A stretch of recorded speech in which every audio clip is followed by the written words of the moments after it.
दोस्तों, हम सबकी इच्छाएं एक जैसी होती हैं। हम सब प्यार, पैसा, सम्मान, बेहतर भविष्य जैसी चीजें ही अपने लिए चाहते हैं, लेकिन ये सब चीजें उनको ही हासिल हो पाती हैं जो खुद को इनके लिए प्रेरित कर सकते हैं। हम सब अपने बाहर मोटिवेशन ढूंढते हैं और हम उससे मोटिवेट भी हो जाते हैं, लेकिन वो मोटिवेशन लॉन्ग टर्म नहीं होती। 4 से 5 दिन बाद हम वही आ जाते हैं जहाँ से हमने स्टार्ट किया था और फिर से मोटिवेशन ढूंढने लग जाते हैं। दोस्तों, लॉन्ग टर्म में मोटिवेट होने का एक ही तरीका है, खुद से मोटिवेट होना। खुद से मोटिवेट होने का एक तरीका है अपने आप से क्वेश्चनिंग करना। चलिए जानते हैं कुछ ऐसे क्वेश्चंस के बारे में जो हमें बताएंगे कि हम जो काम करने जा रहे हैं वो हमें करना चाहिए या फिर नहीं। सबसे पहला सवाल है, मुश्किल क्यों उठाएं? हम सबको कुछ ना कुछ नया काम करने में मुश्किलें आती हैं, लेकिन हमें पता होना चाहिए कि हमारा उस काम को करने का मकसद क्या है। इसका दूसरा पहलू ये है कि यदि आप कोई इच्छा रखते हैं और उसे पूरा करने के लिए कोई मुश्किल नहीं उठाना चाहते हैं, तो मान लीजिए आप वास्तव में उसे हासिल ही नहीं करना चाहते। इसका मतलब है कि आपकी सभी इच्छाएं बस सुपरफिशियल लेवल पर हैं, डीपली आप चाहते ही नहीं।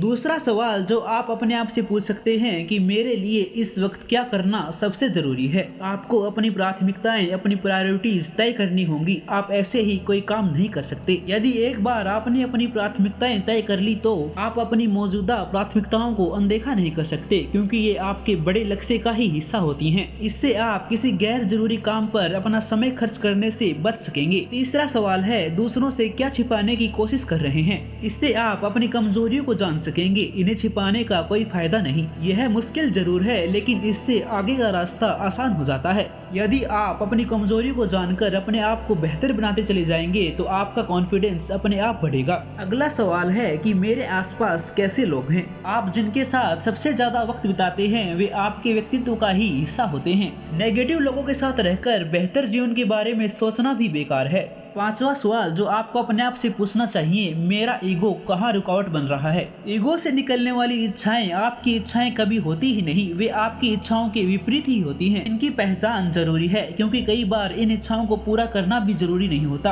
आखिरी सवाल है, 5 साल बाद आप अपने आप को कहाँ देखते हैं? लक्ष्य को हासिल करने के लिए हर दिन प्रयास करना होता है। ये सवाल पूछकर आप अपने आप को अपने लक्ष्य को प्राप्त करने के लिए रास्ते में आने वाली मुश्किलों के लिए तैयार कर सकते हैं। अगर जरूरी प्रयास हर दिन नहीं करेंगे तो आप अपने आप को संतुष्ट नहीं कर पाएंगे और अपने लक्ष्य को भी हासिल नहीं कर पाएंगे और फिर अफसोस करते रह जाएंगे।